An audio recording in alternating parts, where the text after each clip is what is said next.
तो आइए स्टार्ट करते हैं पॉलिटी की एमसीक्यू प्रैक्टिस सीरीज़ की। आज का पहला क्वेश्चन है, वर्ष 1953 में आंध्र प्रदेश राज्य एक अलग राज्य बना था, तब उसकी राजधानी क्या थी? ठीक है, तो जब आंध्र प्रदेश 1953 में अलग हुआ था और एक नया राज्य बनाया गया था, तो ये कुर्नूल उसकी राजधानी थी। और आंध्र प्रदेश पहला ऐसा स्टेट है जिसको कि लैंग्वेज बेस्ड स्टेट बनाया गया था। लैंग्वेज के बेसिस पे पहली बार जब किसी स्टेट को अलग किया गया था तो वो आंध्र प्रदेश था, और ऐसा 1953 में पहली बार किया गया था। उसके बाद कई सारे राज्यों को भाषा के आधार पर अलग किया गया है। अगला है सूची, ये आपको मैच द फॉलोइंग करना है, ठीक है। तो इनमें नाम दिए गए हैं और उनकी पोजीशन क्या है आपको उससे मैच करना है। नागेंद्र सिंह प्रेसिडेंट थे कहाँ के? इंटरनेशनल कोर्ट ऑफ जस्टिस, जो यूएन की बॉडी है ना, international court of justice, Nagendra Singh को वहाँ का प्रेसिडेंट बनाया गया था और वो इंडिया के थे। अगला है एएन रॉय। तो A N Roy chief justice of India थे। कब? 1973 के आसपास। इनको ये चीफ जस्टिस बनने की जो सीक्वेंस था उसमें नहीं थे, लेकिन 2 जजेस को छोड़कर इनको डायरेक्टली सीजीआई बना दिया गया था, ठीक है। इसलिए ये थोड़ा कंट्रोवर्शियल रहे।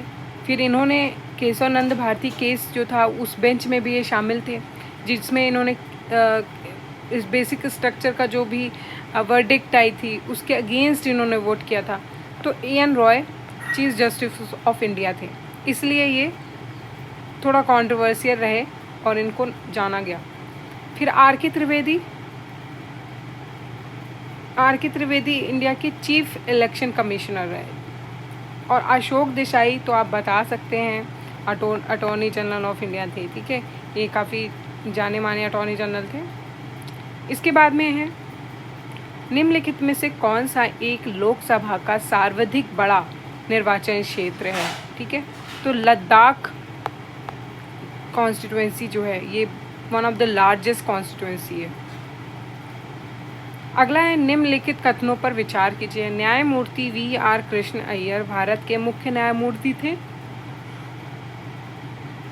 और दूसरा है, वी.आर. कृष्ण अय्यर भारतीय न्यायिक व्यवस्था में लोकहित याचिका के प्रजनकों को में से एक माने जाते हैं। तो पीआईएल जो इंडिया में इंट्रोड्यूस हुआ था उसके उस सिस्टम को इंट्रोड्यूस कराने में वी.आर. कृष्ण अय्यर का भी रोल था।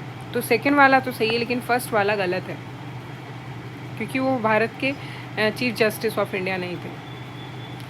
अगला है, निम्नलिखित संविधान संशोधन अधिनियमों में से किस एक के अंतर्गत भारत के संविधान की 8वीं अनुसूची में 4 भाषाएं जोड़ी गईं, जिसमें उनकी संख्या बढ़कर 22 हो गई?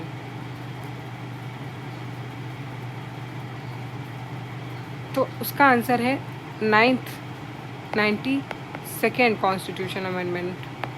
92nd कॉन्स्टिट्यूशन अमेंडमेंट किया गया था, तब भारत के संविधान की 8वीं अनुसूची में 4 भाषाएं जोड़ी गई थी उसके थ्रू, ठीक है। और वो कौन सी भाषाएं थी आपको कमेंट करना है, ठीक है। थोड़ी ट्राइबल लैंग्वेजेस थी, ठीक। और फिर उसके बाद में लैंग्वेज कितनी हो गई हैं? 12 हो गई हैं। अगला है, निम्नलिखित कथनों पर विचार कीजिए। भारत के संविधान में ये उपबंध है कि प्रत्येक राज्य की विधानसभा 450 से अधिक सदस्यों से मिलकर बनेगी। तो ये गलत है, क्योंकि ऐसा कहीं भी किसी भी स्टेट असेंबली के लिए बात नहीं कही गई है कि वहाँ पे 450 से सीट्स होनी चाहिए, उससे ज़्यादा होनी चाहिए। क्योंकि बहुत से ऐसे क्षेत्र हैं, बहुत से ऐसे राज्य ऐसे हैं जहाँ पे 450 के बहुत कम सीट्स हैं, ठीक है। तो ऐसी कोई भी बात नहीं कही गई है। दूसरा स्टेटमेंट है,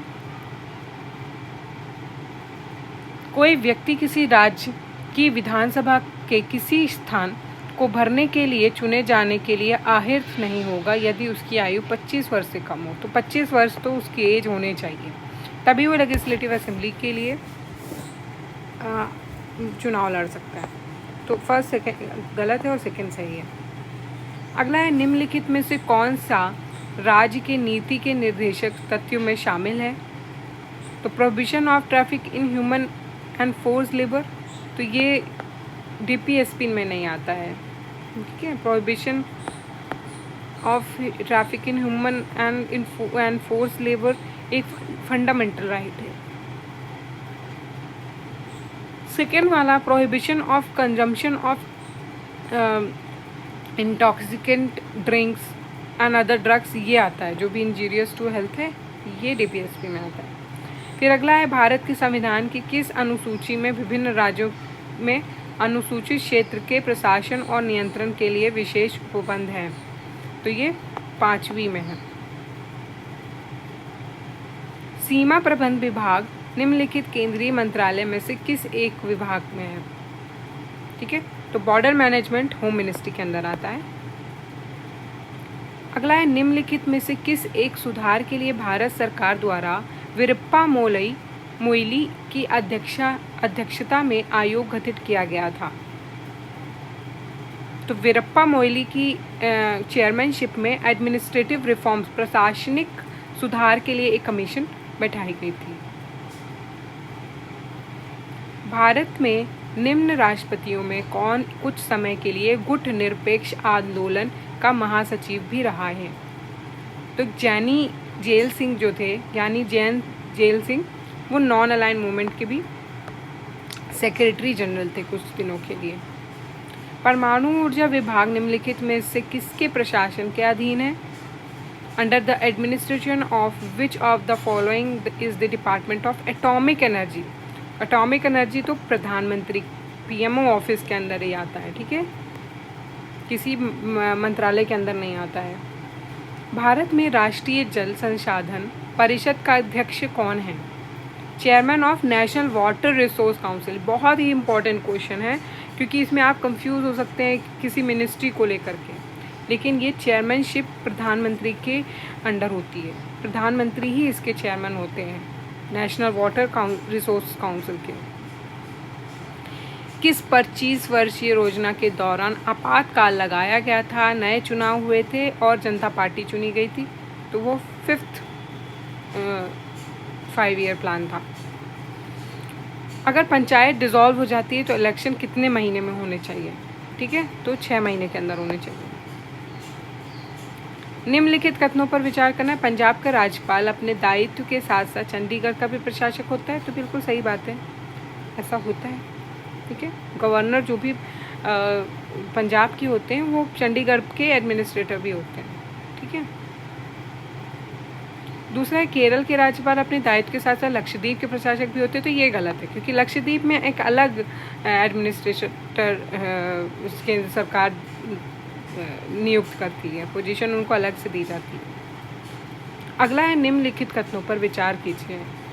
भारत के राज्य में महाधिवक्ता की नियुक्ति भारत के राष्ट्रपति द्वारा संबंधित राज्य के राज्यपाल की अनुशंसा पर की जाती है।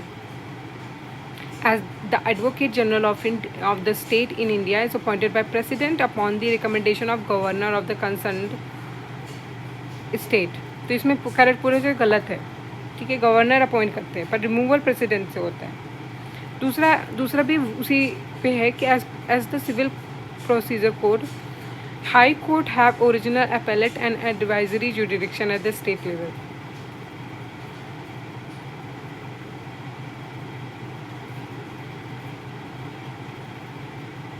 तो ये गलत है, एडवाइजरी नहीं होता है हाई कोर्ट के पास में।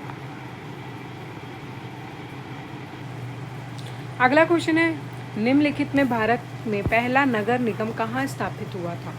In India the first municipal corporation was setup in which of the following? Municipal corporation first Madras में सेटअप हुआ था। और फर्स्ट पंचायती राज स्टेट कौन सा था? राजस्थान था, कि ये दोनों क्वेश्चन को आपको अच्छे से याद करना है।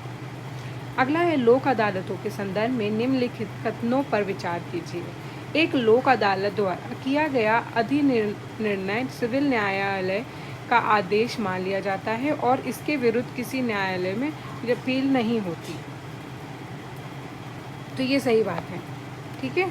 इसके आप इसके अगेंस्ट जाकर के किसी कोर्ट में अपील नहीं कर सकते अगर लोक अदालत में आपका फैसला आ चुका है, ठीक है।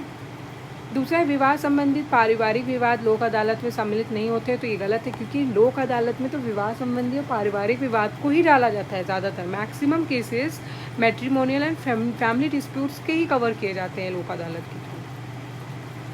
अगला क्वेश्चन है केंद्रीय सरकार के संदर्भ में निम्नलिखित कथनों पर विचार करना है। भारत के संविधान में उपबंध है कि संसद कैबिनेट मंत्री अनिवार्य रूप से केवल लोकसभा के ही आसीन सदस्य हों, तो ऐसे गलत है, क्योंकि कैबिनेट मिनिस्टर्स तो लोकसभा एंड राज्यसभा दोनों से लिए जाते हैं, ठीक है, इसलिए फर्स्ट स्टेटमेंट गलत हो जाएगा।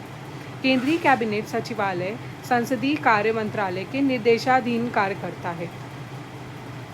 The union cabinet secretariat operates under the direction of ministry of parliamentary affairs, तो ये भी गलत है, मिनिस्ट्री ऑफ पार्लियामेंट्री अफेयर्स के अंडर नहीं होता है। कैबिनेट सेक्रेटरीट पीएमओ के अंदर आता है, इसलिए दोनों स्टेटमेंट गलत हो जाते हैं।